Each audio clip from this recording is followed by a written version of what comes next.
Hello and welcome back to Powered Up Festival, organised and hosted by Ideas Powered. Now, today we're exploring a topic which basically affects all creative people. We're talking about inspiration versus theft and trying to understand where we can draw the line between being inspired by somebody else's work and simply stealing somebody else's work. So, to help us get some answers in this tricky topic, we're going to be joined by a copyright expert from the European Union Intellectual Property Office. So, I'm delighted that Veronique Delforge joins us now. Veronique, welcome to Powered Up Festival. Hi, Steve. Hello.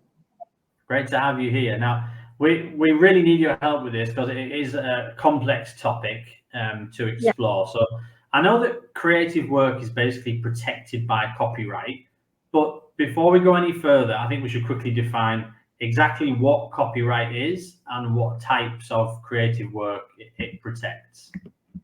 Yeah, indeed. Well, copyright, this is an intellectual property right, which will relate it to literary and artistic works. So it's a bundle of rights that will protect it quite of a broad array of works such as poem, writings, movie, music. It goes also into computers. Well, this is very broad. And what it will give you, it will grant you economic rights, so it's the rights you can decide basically whatever you want to do with your works and under which condition. You can grant a license or you can give it for free use. And in addition to those economic rights, so this is the reproduction, you can use and copy your work, you can communicate your work, you can make your work available in concrete terms. It means that you can upload your work, you can decide someone need to ask your authorization to upload your work on the internet. So these are the economic rights. And you also have moral rights. These rights are linked to your person as an author. It's the right to have your name next to the work that you will use. It's also the right to have your work being respected, integrity of it being respected. So economic right, moral right, it will last for the lifespan of the author plus 70 years. So this is a long protection. Okay, that's a great start. So it's basically the right that you have to decide who can copy or not your work. So I think that's a good basis. Great.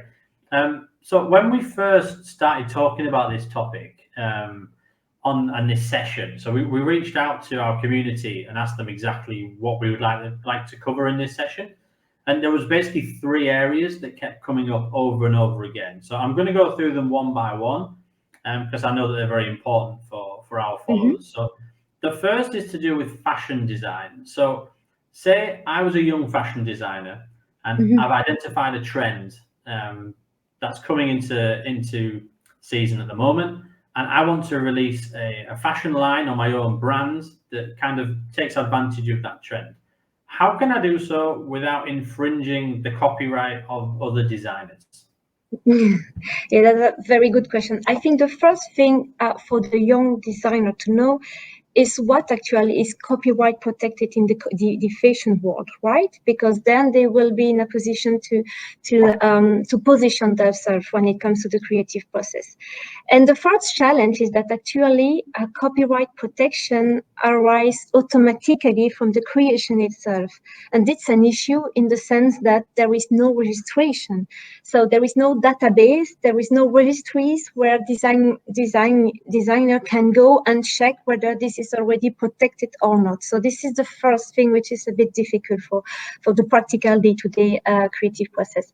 And then the second thing is that when you speak about design, fashion, clothes, I mean, these are they are characterized by both an aesthetic but also functional elements. So it means that for intellectual property protection, the natural protection will be the design right.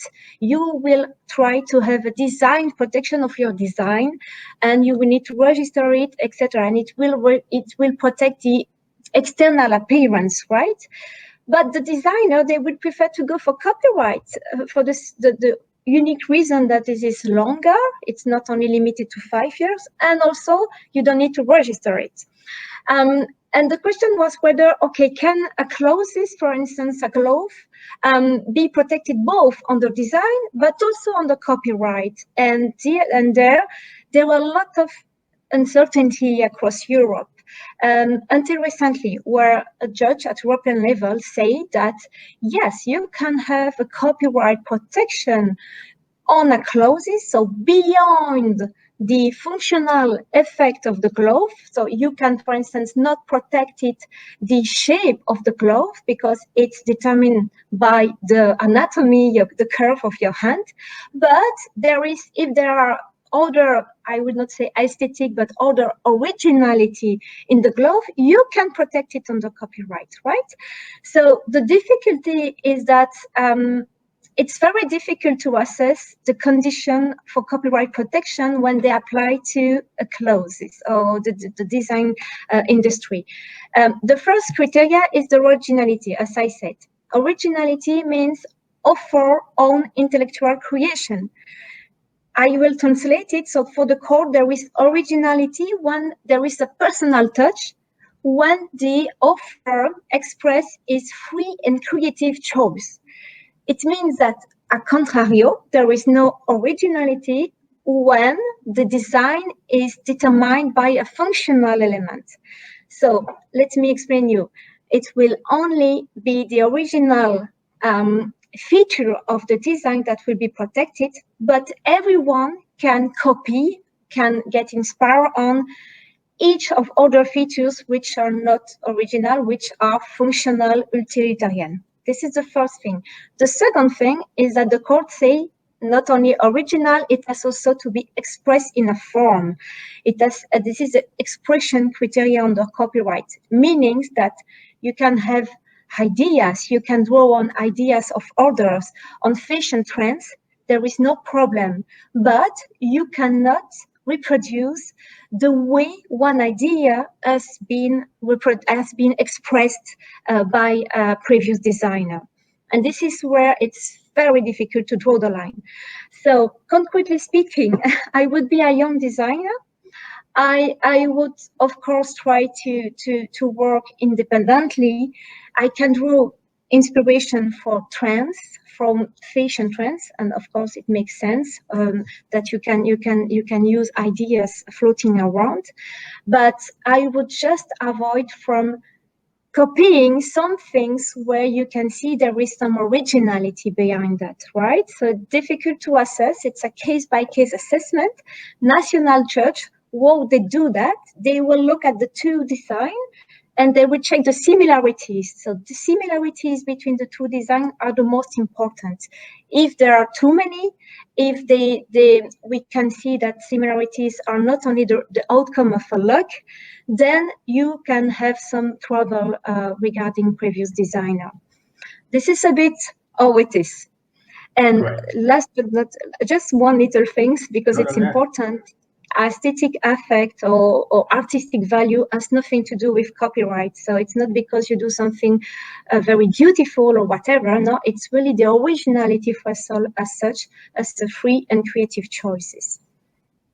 Right. I think it's clearly a complex situation, and the fact that it's a case-by-case basis makes it even more complex. But I think the key thing is that focus on originality, focus on your own original ideas rather than being too inspired by others. But it's a good start. So second point that we kept having recurring questions about was from the more artistic followers. So artists, cartoonists, illustrators. So these are typically people who do take a lot of inspiration from their peers and from other people. So how can they specifically work on their ideas while doing so legally and respectfully for other artists and illustrators? How would you approach that one? Well, I think that first of all, again, any artistic work, irrespective of the merit of the effort put in it, irrespective of their artistic value, they can be protected, provided that are original. So this is the same story as I just explained. And what is important in what you told me is that, again, you can draw inspiration from other ideas, okay? But from the moment that the ideas of artists have been expressed in a way, in a form, so you can take the example of the graffiti. If you have a graffiti, street art, you have a graffiti on a wall, from the moment the graffiti is there, you cannot reproduce it. You cannot normally take a photo of it. You cannot use that graffiti in a book. So you have a direct protection. And there is this very famous example also from this artist we call Crystal. And this artist had decided to wrap several objects, and then for instance, one of the most well-known was the Pont Neuf in Paris. And the court, because there were several copyright lawsuits after that, the court decided that the fact that you have wrapped the Pont Neuf as such can be protected under copyright. But Crystal, the artist, cannot prevent other artists from wrapping other objects, because the idea of wrapping something is free. It's not something you can monopolize, right? So again, it's really idea expressed in a form which is protected, and it applies also to artists. I mean, artists, for instance, if one artist is the first one to use a specific style or a specific process, I mean, this style of process are not his own. It's just the protection will go to the outcome of what he did, but not on the idea, the underlying concept behind. So I think that and there is some set of rules which actually apply to what we call derivative works. If you think about the translation, if you think about an adaptation of a work, this is basically what could be at stake here. If you think about a musical arrangement, well, all that kind of work that you do yourself, relying on someone else's previous work, you can obtain copyright protection of it, right? So provided that you put your personal touch on it, you can have a copyright protection on it. But it does not prevent you from asking the prior authorization of the author of the initial works to do that adaptation or musical arrangement. So this is something very important. Yes, you can have copyright protection on something you create on the basis of someone else's work, but you need to have the prior authorization, unless you limit yourself into drawing inspiration, into taking ideas, but not the way ideas was put into form. I hope it's clear. I think it's getting clearer. Obviously, it's such a complex area, and the fact that it's as I said before, it's you've really got to take each case at a time. There isn't one rule for everything. But I like the message that you said about asking for permission. That's something that I myself on Instagram always ask. You know, if we're reposting from other people, cover yourself, ask for permission. Then you're not copying their work or stealing their work. You're doing it with their permission. So I think that's a good thing. Really, yes. The safest way in the free question that the third will arrive, but the safest way is indeed when you don't know, it's just to ask the permission. And in the real world also, there are a lot of artists, there are a lot of designers who are very happy to serve as a model to other ones. So it's not like there is no negative view of copyright. Copyright is there really to trigger creation, and it means to incentivize and to reward also the creation. So there is some positive aspect behind that, except it's quite complex.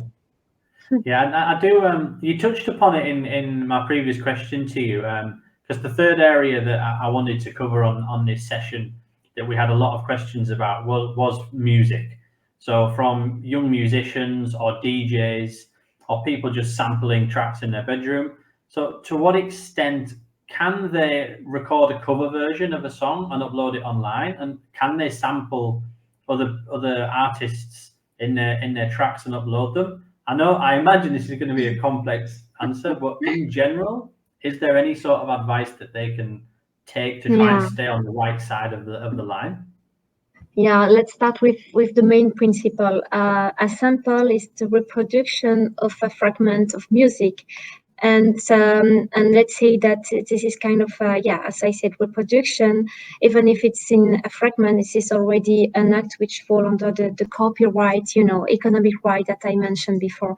So normally, yes, you should require and in that case, it's the producers or the collective management organization responsible for music in your country, you should require them the prior authorization to use that music, even if it's for non-commercial purposes. The same for a movie. You use the soundtrack of a movie for a personal video. Normally, again, this is an act, a reproduction and communication to the public, which fall under copyright and require the prior authorization. So these are the rules, but there are some nuances. And the first one, maybe the most interesting one regarding music, was this recent decision, again, of the European judge. So when I say European judge, it's mean that it's important because it is applying to all Europe, while so far many member states or many countries were deciding from their side, so it was very difficult to have a clear idea. So they say that actually when you and it was about a case of a 2 seconds of a phonogram, so a piece of music which was mixed in another music, and the court said that, well, actually we consider that there is no such a reproduction when you cannot recognize the music by the hair. So when the 2 second music is so diluted in the ending project, we consider that there is no reproduction as such, and therefore no authorization is needed. But the court did not say anything else as to the degree of when do we recognize by hair or not. So this is still a bit complex to apply in practice. And the court also say that, of course, you can play with exception to copyright. So, and I did not mention exception so far, and it's not very good, but yes, there are exceptions in order to counterbalance a bit and to take into account other fundamental freedoms, such as you can quote a work. But if you quote a work, you need to make a direct link with that work. We need to recognize the word that you quote in your work. So when you put it in the musical background, it's difficult also to do a quotation as such. But of course, there are other exceptions, such as parody, pastiche, which could apply typically to the case that you mentioned, be it for the video or not. So voila, the main principle is, yes, there is acts falling under the scope of copyright protection, but then sometimes some acts are also authorized full license. It will depend on the platform that you use. And then sometimes also exception will apply. And then afterwards, when you strike this balance between the author protection and the user protection, then the Court of Justice say, yeah, if you cannot even recognize a sound in a handing input, then it's not even a reproduction, and it's free for use. So voila, I'm sorry, I think in practice it's not easy to apply, but these are the main rules. Now, look, I completely recognize I'm asking you some very complex questions, which also we all know about the high profile cases with things like Blurred Lines, which was a huge court case in terms of in the musical area of whether or not it was copied or it wasn't. So I appreciate you trying to answer it, but I think for me, for our community, what kind of seems to be to get some concrete kind of things going forward, it seems to be permission and collaboration are two ways to kind of assure that you're doing things correctly. So would you agree with that? Mm-hmm. I would say that most of the time in cooperation is key, because most of the creators and designers are in the same position as those that you mentioned. They're just coming a bit after in the chain, and they are just willing to that their work service the community. So most of the time they will enable the use of their work for under Creative Commons, for instance. Maybe something key is always to respect, like I said, the moral rights. So always put the name, the credit, to give credit to what you are using. I mean, most of the time it will also alleviate any potential problem in case you are, I mean, the designer spot for stealing the copyright of someone else. I put the name. This is a quotation, yeah, I think this is pretty much what I wanted to convey today, is that there are already a lot of databases allowing for the free use of pictures, of music, sometimes, but maybe less, yeah, I think it's only an increasing phenomenon, and I hope it will help creativity as well. Absolutely. Well, listen, Veronique, thank you so much. I think we'll probably leave it there for today because we've dived into a very complex topic. But yeah, great advice. And what we'll do is underneath this video in the comments, I know you guys at the EUIPO have a frequently asked questions section, which is quite useful for people if they want to dive deeper into the world of copyright protection. So we'll put that in there. Please put your questions in the comments and we'll have a little look at those as well. But yeah, in the meantime, Veronique, thank you so much for joining us. You're welcome, Steve. Thank you, everyone. And voila, let's see you soon. And if you have any question, we can keep going on that wonderful topic. Perfect. Great. Thanks a lot, Veronique. We'll speak soon. Thank you, Steve. Bye-bye. Bye-bye. Bye.